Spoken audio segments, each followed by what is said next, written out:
On today's show, yet another frustrating update from Dan Quinn. What changes does he have planned for Monday Night Football? More reports about Jayden Daniels' injury. How long is he out? Oh, and I'm giving away a jersey to one person watching this video.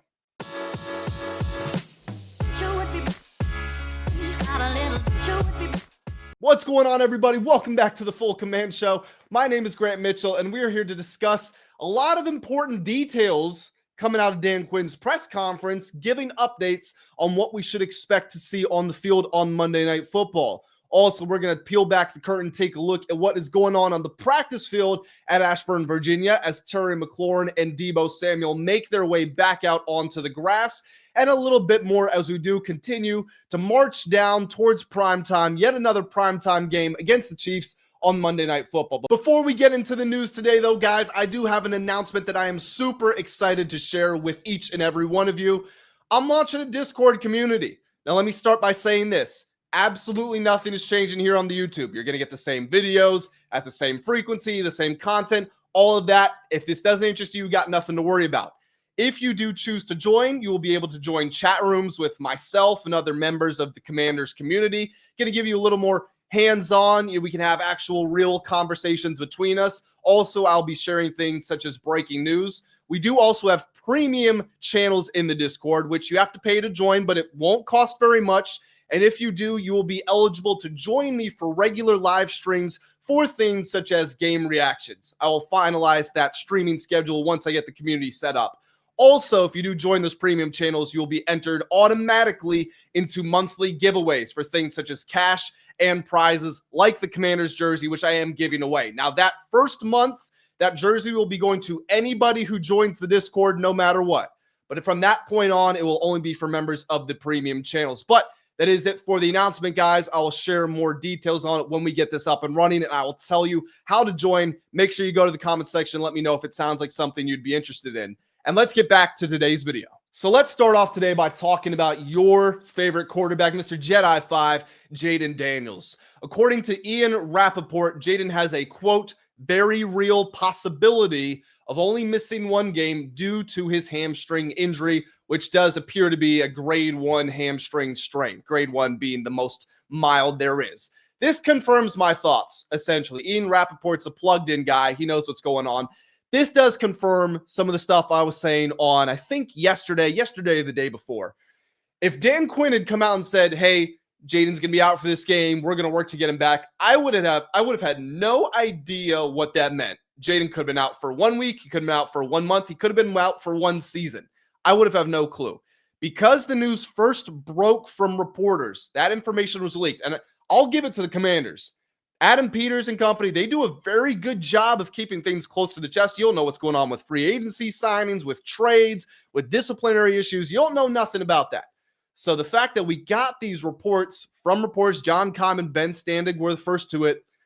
I said on this channel, I said, this probably means Jayden's injury is really only a 1 week thing. That's where the information is coming from. Lo and behold, those reports come out on Wednesday. Yesterday, the team confirms Jayden is out for this game on Monday night. And we've got Ian Rapoport saying this. So, bottom line here is I would expect Jayden Daniels to be back next Sunday against the Seattle Seahawks at home on Sunday Night Football.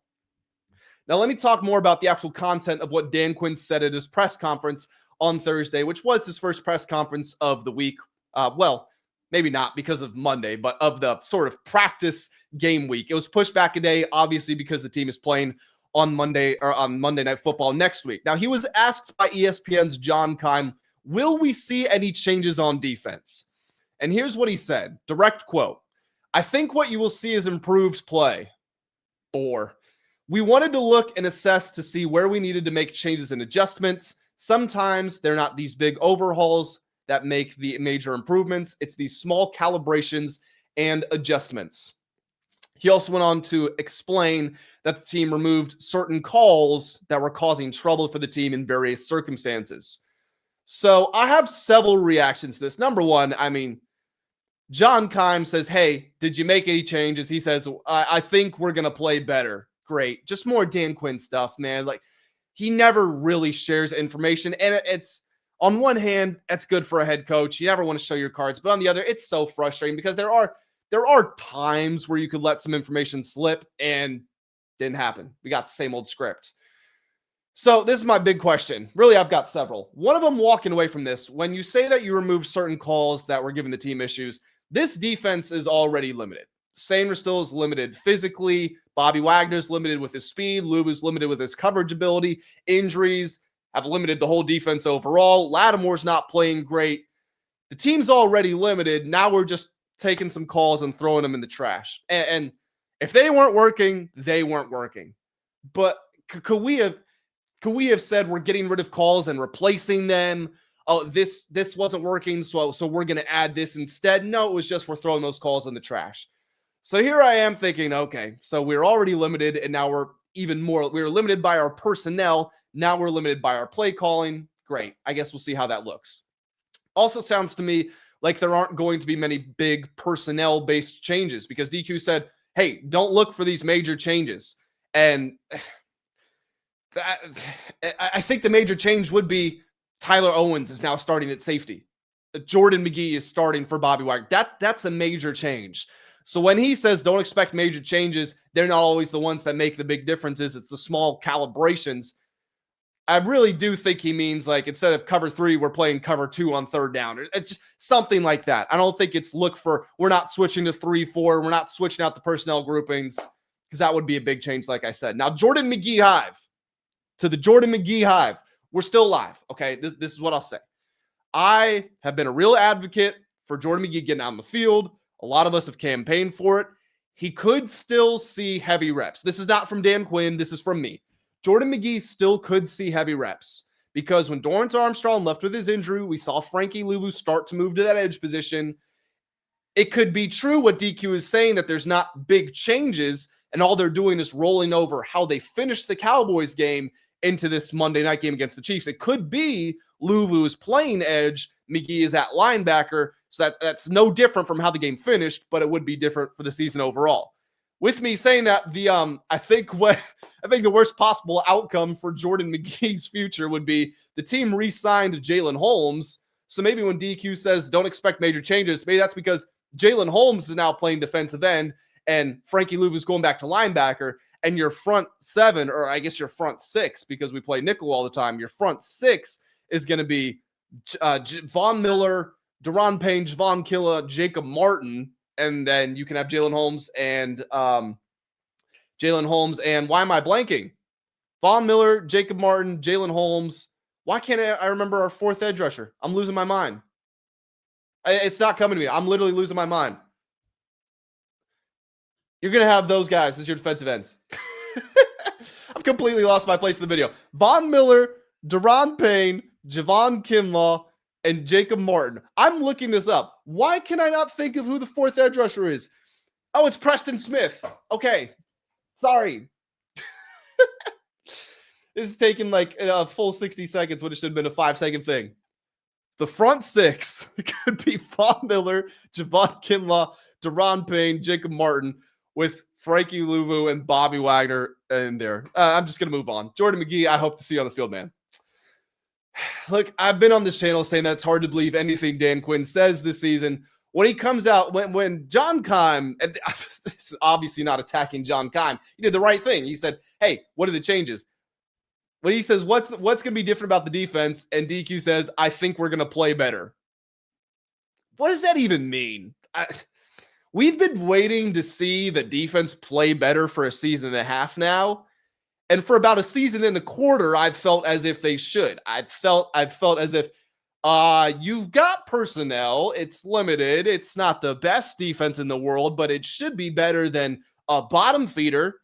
So what reason do I have to believe the defense will play better given all of the injuries, given you're on the road in Arrowhead on Monday Night Football, and it's Patrick Mahomes throwing the football against you with Rashee Rice now back? National Tight End Day is over the weekend, so Travis Kelce is going to be trying to get a touchdown.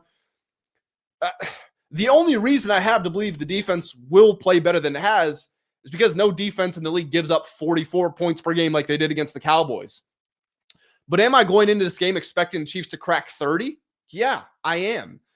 And no defense gives up 30 points per game right now. If you look at a per game average, I get it, it's the Chiefs, but even still. So what is actually playing better? And also when he says, I think what you're going to see is this, it's not affirmative. It's not definitive. We are going to play better.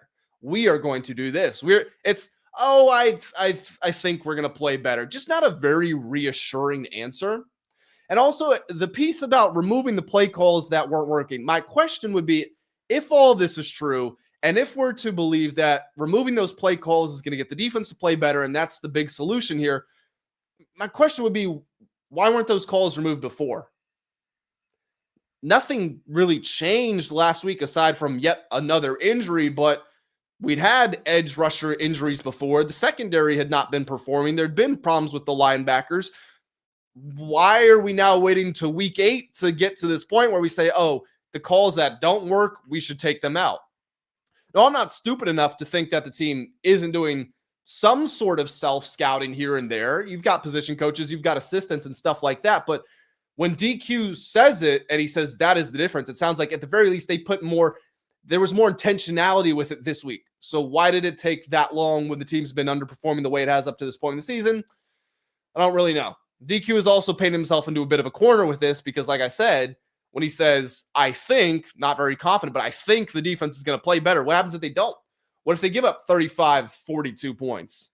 He's kind of directed the heat towards himself. And as the head coach, I guess that's what's supposed to happen. You're supposed to go down with the ship. But the potential for a lot of very bad conversations coming out of this Chiefs game, I'm hoping for the best. Let me be clear.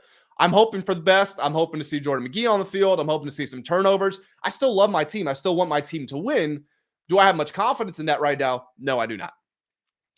So the other big pillar that I wanted to touch on in this video before I get out of here, Terry and Deebo were back practicing. Terry looked sharp. I'll say it. He looked fast. He looked decisive. He was cutting very well.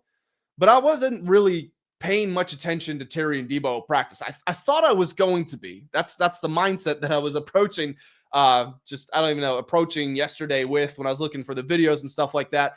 But then I looked at the practice report and the injury list, and I saw who didn't practice, and I saw Sam Cosmi was held out with a back problem, and I'm fine with that. It's Cosmi's first game back after tearing his ACL. All these other guys have been playing football for 6-7 weeks, playing games. They obviously have the offseason as well. I'm cool with Cosmi taking a day off.